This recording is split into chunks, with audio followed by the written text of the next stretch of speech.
আসসালামু আলাইকুম এভরিওয়ান, আশা করছি সকলে ভালো আছেন। আমাদের আজকের রেসিপি শীত আয়োজনে থাকছে তালের মিষ্টি কুমড়া পিঠা অথবা ভাপা পিঠা। আপনারা ভাবছেন তো শীতকালে তাল কোথায় পেলাম, সেটা আমি আপনাদেরকে জানাবো। অবশ্যই ভিডিওটি ফুল দেখবেন, আশা করছি আপনাদের সকলের কাছে ভালো লাগবে। আর শীতকালে পিঠা খেতে কার না ভালো লাগে, সবারই কিন্তু ভালো লাগে। তো মিষ্টি কুমড়া পিঠা আমি কিভাবে তৈরি করব অবশ্যই সম্পূর্ণ ভিডিওটি দেখবেন। আশা করছি আপনাদের সকলের কাছে আমার আজকের সহজ রেসিপি ভালো লাগবে। আমার আজকের সহজ রেসিপি যদি আপনাদের সকলের কাছে ভালো লাগে তাহলে অবশ্যই লাইক কমেন্ট শেয়ার করে দেওয়ার চেষ্টা করবেন, এবং নতুন যদি কেউ এসে থাকেন তাহলে অবশ্যই আমার চ্যানেলটিকে একটু সাবস্ক্রাইব করে পাশে থাকবেন। তো কথা না বাড়িয়ে চলুন দেখে আসি আমি মিষ্টি কুমড়া পিঠা কিভাবে তৈরি করছি, বা ভাপা পিঠা বলতে পারেন আপনারা। তো মিষ্টি কুমড়া পিঠা তৈরি করার জন্য একটা প্যান আমি গরম করে নিয়েছি, তার মধ্যে দিয়ে দিচ্ছি 2-3 চামচের মতো ঘি।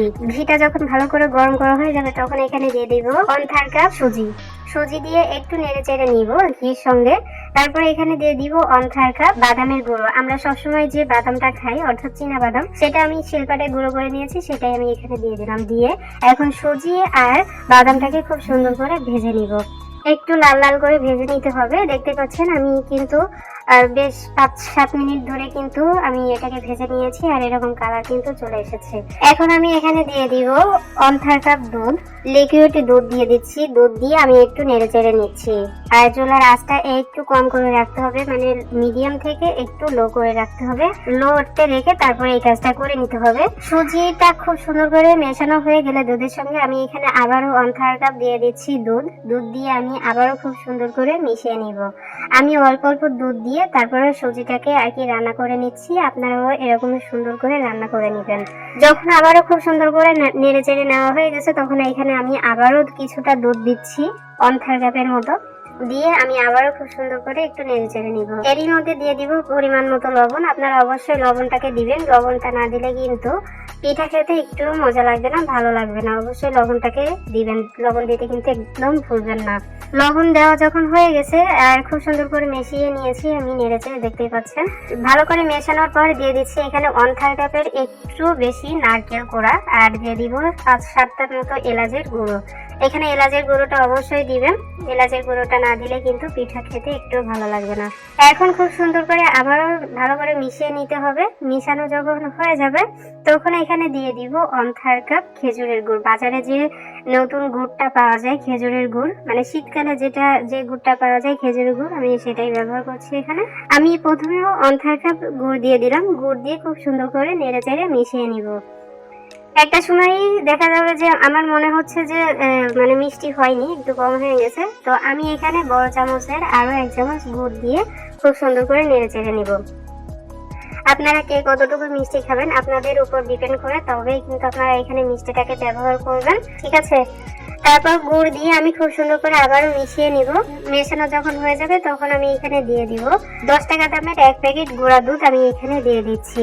আর গুঁড়া দুধটা দিলে কিন্তু পিঠার টেস্টটা খেতে, মানে পিঠার টেস্টটা আরো অনেক গুণ বেড়ে যাবে। আপনারা চাইলে আর একটু বেশি করেও কিন্তু ব্যবহার করতে পারেন গুঁড়া দুধ দেওয়ার পরে একটা মানে নাড়তে নাড়তে একটা সময় এসে দেখবেন যে প্যান থেকে এরকম ভাবে সুজিটা ছেড়ে দিচ্ছে, মানে আমাদের পিঠার পুরটা কিন্তু অলরেডি হয়ে গেছে। আপনারা চাইলে এখানে একটু ঘি ব্যবহার করতে পারেন, তবে আমি আর ঘি দিলাম না।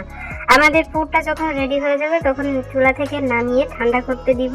আর একই প্যান খুব সুন্দরভাবে আমি এখানে ক্লিন করে নিব। প্যানটা ক্লিন করে নিয়েছি, আর এখানে দিয়ে দিচ্ছি হলো 1/2 কাপ পানি।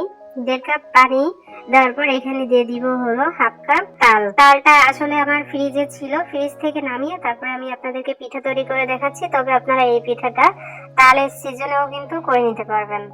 আচ্ছা, তাল দেওয়ার পর আমি এখানে দিয়ে দিচ্ছি হলো 1.5 চামচের মতো লবণ। লবণটা অবশ্যই দিবেন, লবণ না দিলে কিন্তু আমাদের আটার ডোটা ভালো হবে না বা খেতে ভালো লাগবে না, ঠিক আছে। তারপর এখানে দিয়ে দিব আমি ঘি দিয়ে দিচ্ছি। আপনারা চাইলে এখানে তেলটাকেও ব্যবহার করতে পারেন, তবে আমি 1 চামচ ঘি দিয়েছি। আর তালের পিঠাতে তেল না দিয়ে ঘিটা দেওয়াই কিন্তু বেটার, যেটা আমি মনে করি। তেল স্কিপ করে দিতে পারেন, ঠিক আছে। ঘিটা থাকলে অবশ্যই ঘিটা দেবেন। আচ্ছা, যাই হোক, তারপর আমি সবকিছু ভালো করে মিশিয়ে এখানে জাল করে নিব, জাল করে বলক তুলে নিব।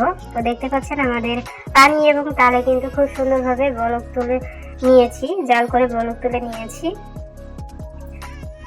আমাদের পানিতে যখন ভালো করে জাল হয়ে যাবে তখন আমি এখানে দিয়ে দিব যে কাপ মেপে আমি পানি দিয়েছিলাম সেই কাপ মেপে আমি 2 কাপ এখানে চালের গুঁড়ো দিয়ে দিচ্ছি।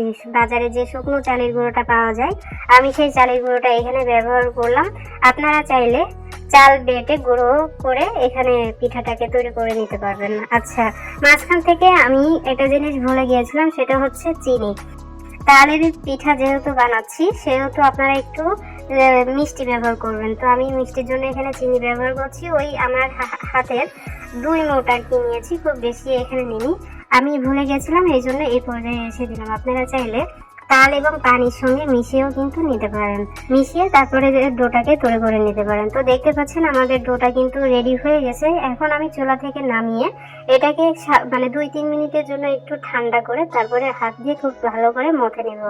অবশ্যই একটু ঠান্ডা করে নেবেন, কারণ অনেক বেশি গরম।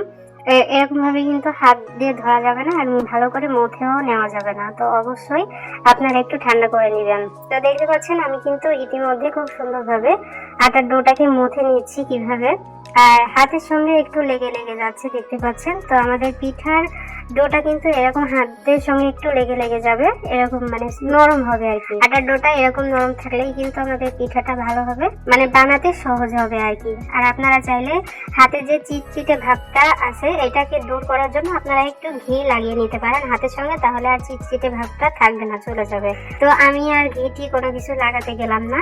এখন আমি আটার ডোটাকে রেডি করে নিয়েছি, আর আটার ডো থেকে আমি খুব সুন্দর করে ছোট্ট একটা লেচি কেটে নিলাম। দেখতে পাচ্ছেন লেচিটাকে কেটে নিয়ে হাতের সঙ্গে খুব মানে 2 হাত দিয়ে খুব সুন্দর করে গোল করে নিতে হবে। গোল করে তারপরে বাটির মতো একটা তৈরি করে নিতে হবে। 2 হাতে আঙ্গুল দিয়ে এরকম চেপে চেপে গোল একটা শেপ করে নিতে হবে, পাতলা, একদম পাতলা করে নিতে হবে, ঠিক আছে। তো আশা করছি আমি কি করছি দেখতেই পাচ্ছেন। তো আমার বাটিটা যখন মানে বাটির মতো যখন তৈরি হয়ে যাবে আটার লেচিটা, তখন আমি এখানে দিয়ে দিচ্ছি আগে থেকে যে পুর আমি রেডি করে রেখেছিলাম, সেই পুরটাকে আমি এখানে দিয়ে দিচ্ছি। পুরটাকে দিয়ে তারপর আমি মুখগুলোকে সিল করে দিচ্ছি। আর আপনারা পুরটাকে কিন্তু অবশ্যই ঠান্ডা করে নেবেন, গরম থাকলে কিন্তু একেবারেই হবে না। তারপরে মুখটাকে সিল করে দিয়ে আমি আবারও 2 হাত দিয়ে একটু ঘুরিয়ে ঘুরিয়ে গোল শেপ করে নিচ্ছি। ঘুরিয়ে ঘুরিয়ে গোল শেপ হয়ে গেলে হাতের বড় আঙ্গুল এবং সব থেকে বড় যে আঙ্গুলটা আছে উপর নিচে চেপে ধরে তারপরে গোল শেপ করে দিতে হবে। আর গোল শেপ যখন হয়ে যাবে তখন চামচ দিয়ে এরকম সুন্দর করে ডিজাইন করে নিতে হবে, মানে কুমড়ো দেখতে যেমন হয় ঠিক সেরকম। আশা করি কি বলছি বা কি করছি আপনারা দেখে কিন্তু বুঝতে পারছেন।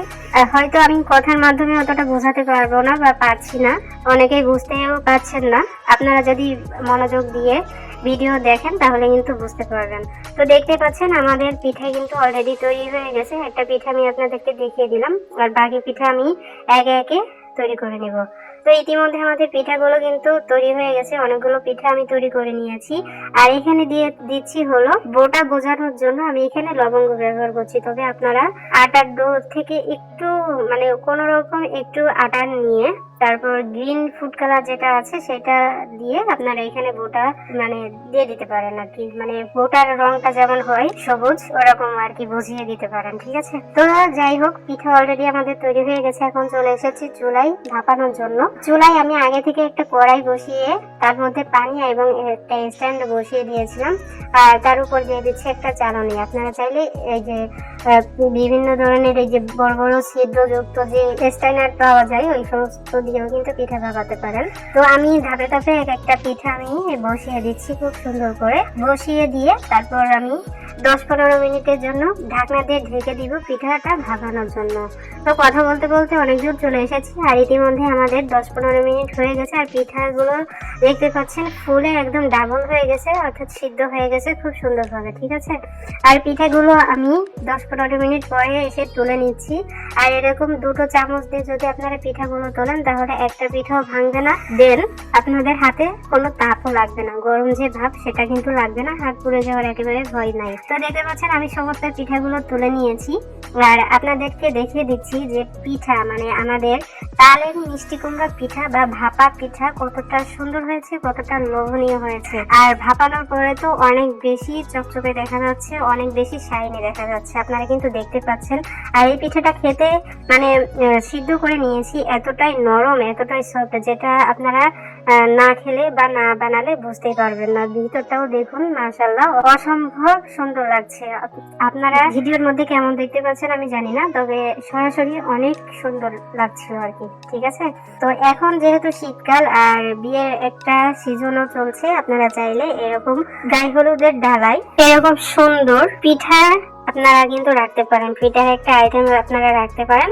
তো বিভিন্ন ধরনের পিঠা কিন্তু আমি সামনে দিব, অবশ্যই আমার সঙ্গেই থাকবেন। অবশ্যই আমার চ্যানেলকে সাবস্ক্রাইব করে অল বাটন প্রেস করে রাখবেন, তাহলে আমার সমস্ত নিত্য নতুন রেসিপির ভিডিও আপনারা সবার আগে পেয়ে যাবেন। তো ফাইনালি আমাদের আজকের রেসিপি এতটুকুই। কেমন লাগলো অবশ্যই লাইক কমেন্টস করে জানিয়ে যাবেন। সবাই অনেক ভালো থাকবেন, সুস্থ থাকবেন। আমার পরবর্তী ভিডিও দেখার আমন্ত্রণ জানিয়ে আজ এখানে বিদায় নিচ্ছি। আল্লাহ হাফেজ।